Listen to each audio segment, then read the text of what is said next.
12월 5일 월요일 슬픔에 관한 용어집. 영어에는 자식을 잃은 부모를 지칭하는 단어가 없습니다. 남편을 잃은 아내는 미망인, 아내를 잃은 남편은 호라비, 부모를 모두 잃은 아이는 고아라고 부를 수 있습니다. 그러나 아이를 잃은 부모는 따로 부르는 말이 없다는 것입니다. 유산, 영화의 갑작스런 죽음, 자살, 질병, 사고, 죽음은 아이를 이 세상에서 빼앗아 가면서 남아있는 부모들에게서 자신을 지칭할 용어마저 빼앗아 갑니다. 그러나 하나님은 독생자 예수님이 십자가 위에서 돌아가시며 아버지 내 영혼을 아버지 손에 부탁하나이다 라고 하나님을 부르신 것과 같은 통렬한 슬픔을 잘 이해하십니다. 하나님은 예수님이 이 세상에 태어나시기 전에도 아버지이셨고 마지막 숨을 내쉴 때에도 아버지이셨으며 그분의 아들이 굳어진 몸으로 무덤에 누일 때에도 여전히 아버지이셨습니다. 오늘도 살아계시는 하나님은 모든 부모에게 아이가 다시 살아날 수 있다는 희망을 주시는 부활하신 예수님의 아버지이십니다. 이 세상을 위해 그리고 당신과 나를 위해 그분의 아들을 희생시킨 하나님 아버지를 당신은 어떻게 부르십니까? 아버지입니다. 여전히 아버지이십니다. 슬픔에 관한 용어집에서 상실의 아픔을 표현할 단어를 찾을 수 없을 때에도 하나님은 우리의 아버지이시고 우리를 그분의 자녀로 불러주십니다. 말씀, 예수께서 큰 소리로 불러 이르시되 아버지 내 영혼을 아버지 손에 부탁하나이다. 누가복음 23장 46절. 찬송 424장 아버지여 나의 마음을. 기도, 사랑하는 하나님 아버지, 저의 아버지가 되어주시고 저를 아버지의 자녀라고 하시니 감사합니다. 예수님의 이름으로 기도드립니다. 아멘.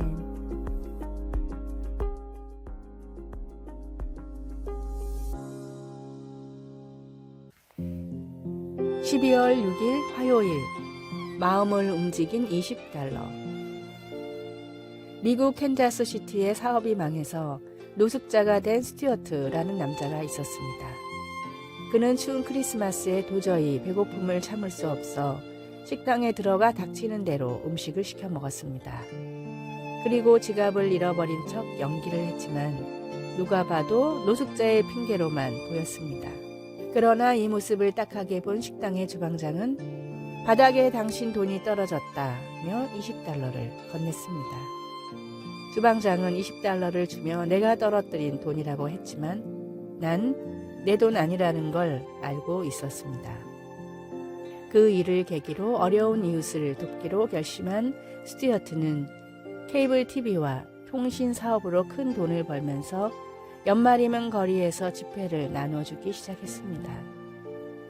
그가 몰래 나눠준 돈은 26년 동안 $130만, 우리 돈 13억 원에 이릅니다. 26년간 크리스마스에 몰래 이웃을 찾아가 돈을 나눴던 스튜어트는 식도암에 걸리자 그동안의 선행을 모두 공개하며 은퇴를 선언했고 이제 다른 얼굴 없는 산타들을 통해 아름다운 나눔이 미국 전역에 이루어졌으면 한다는 바람을 전했습니다. 주방장의 $20는 단돈 $20가 아니라 사람의 마음을 움직인 선행이었습니다. 나와 삶을 구원한 하나님의 사랑을 느끼신다면 평생토록 그 사랑을 전하십시오. 오늘의 말씀, 주라 그리하면 너희에게 줄 것이니 곧 후히 되어 누르고 흔들어 넘치도록 하여 너희에게 안겨주리라. 너희가 헤아리는 그 헤아림으로 너희도 헤아림을 도로 받을 것입니다. 누가복음 6장 38절. 오늘의 찬송 405장 주의 친절한 팔에 안기세. 오늘의 만나, 구원받은 감격의 순간을 항상 가슴에 품고 살게 하소서. 하나님의 사랑이 담긴 위로와 선행을 말이 아닌 행동으로 베풉시다.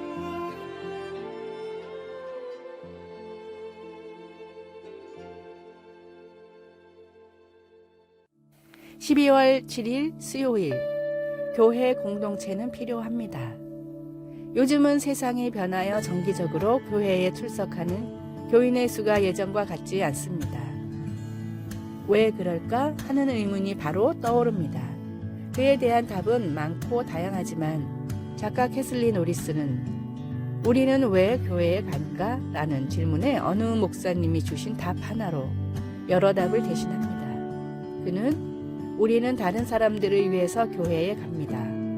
거기엔 당신을 필요로 하는 누군가가 있을지도 모르기 때문입니다. 라고 말했습니다.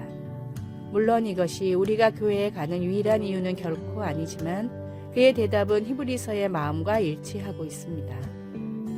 히브리서는 신자들에게 믿음 안에서 인내하라고 권면하면서 그 목표를 위해 모이기를 패하지 말라고 강조했습니다. 모이지 않으면 서로 격려하는 중요한 일을 하지 못하기 때문입니다. 우리는 서로 돌아보아 사랑과 선행을 격려하기 위해 상호 간의 격려가 필요합니다. 여러분, 누군가 당신을 필요로 할지도 모르기 때문에 함께 모이기를 계속 하십시오. 어쩌면 반대로 당신에게 그들이 필요할지도 모릅니다. 말씀, 모이기를 패하는 어떤 사람들의 습관과 같이 하지 말고 오직 권하여 그날이 가까움을 볼수록 더욱 그리하자. 히브리서 10장 25절. 찬송 221장 주 믿는 형제들. 기도, 다른 사람들과 함께 예배하고 하나님의 이름을 찬양할 때 아버지의 이름으로 사람들을 격려할 수 있도록 도와주소서. 예수님의 이름으로 기도드립니다. 아멘.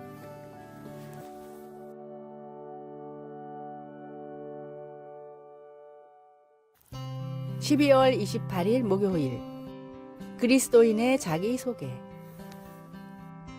살다 보면 의외로 자기소개를 하는 경우가 많습니다.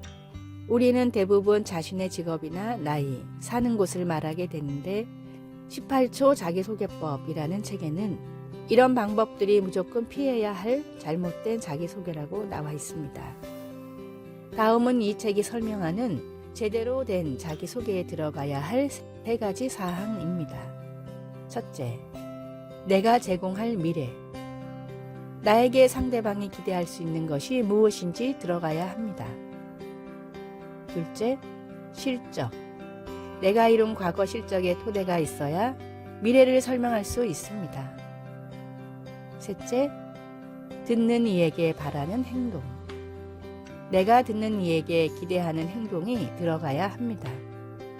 한마디로 인상 깊은 자기소개를 하려면 어디에 사는 누구입니다가 아니라 초등학교 때부터 모은 용돈으로 투자를 해서 대학 등록금을 마련한 사람입니다. 저를 뽑아주시면 회사를 위해 최고의 투자 기회를 찾아내겠습니다. 라고 해야 한다는 뜻입니다. 누군가에게 나를 설명할 때 나의 정체성은 무엇입니까? 나의 믿음과 신앙을 나타낼 수 있는, 그리고 복음을 잠시라도 전할 수 있는 최고의 자기소개를 준비하십시오. 오늘의 말씀, 너희는 세상의 소금이니 소금이 만일 그 맛을 잃으면 무엇으로 짜게 하리요? 후에는 아무 쓸데없어 다만 밖에 버려져 사람에게 밟힐 뿐입니다. 마태복음 5장 13절. 오늘의 찬송 620장 여기에 모인 우리. 오늘의 만나, 하나님의 자녀라는 정체성을 잊지 않고 또 세상에 알리게 하소서. 인상 깊은 자기소개를 써봅시다.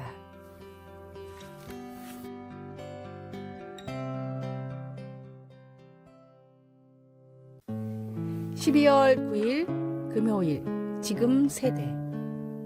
1964년 젊은 환경운동가 잭 와인버그는 30이 넘은 사람은 누구든 절대 믿지 말라고 말했습니다. 와인버그의 이 말은 한 세대 사람들에 대한 고정관념을 심어주었는데 그는 나중에 이 말에 대해 후회했습니다. 내 머리에 문득 떠올라 말한 것이 완전히 왜곡되고 오해를 불러일으켰다고 회고했습니다. 밀레니엄 세대를 폄하하는 말을 들어본 적이 있습니까? 혹은 그 반대는요? 다른 세대를 향한 그릇된 생각 때문에 세대 간의 통로가 막힐 수 있습니다. 분명히 더 잘 소통될 수 있는데 말입니다.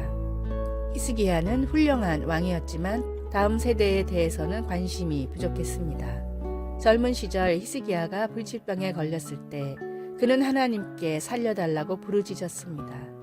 그래서 그에게 15년의 삶을 더해 주셨습니다. 그러나 히스기야는 그의 자녀들이 언젠가 포로로 잡힐 것이라는 무서운 소식을 듣고도 눈물 한 방울 흘리지 않았습니다. 그는 적어도 자기 시대에는 평화와 안전이 있을 것이라고 생각했습니다.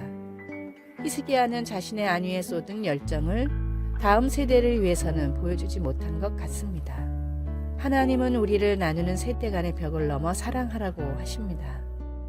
나이든 세대에게는 젊은 세대의 참신한 이상주의와 창의성이 필요하며 반대로 젊은 세대는 윗세대의 지혜와 경험에서 도움을 받을 수 있습니다.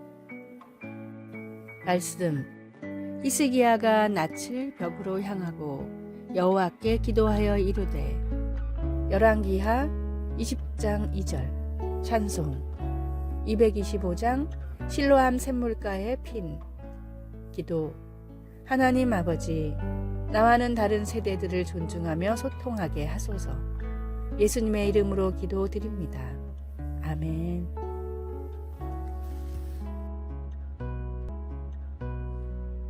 아래의 빨간색 글자 구독을 누르시어 더 많은 전도의 열매를 맺으시기를 기도합니다.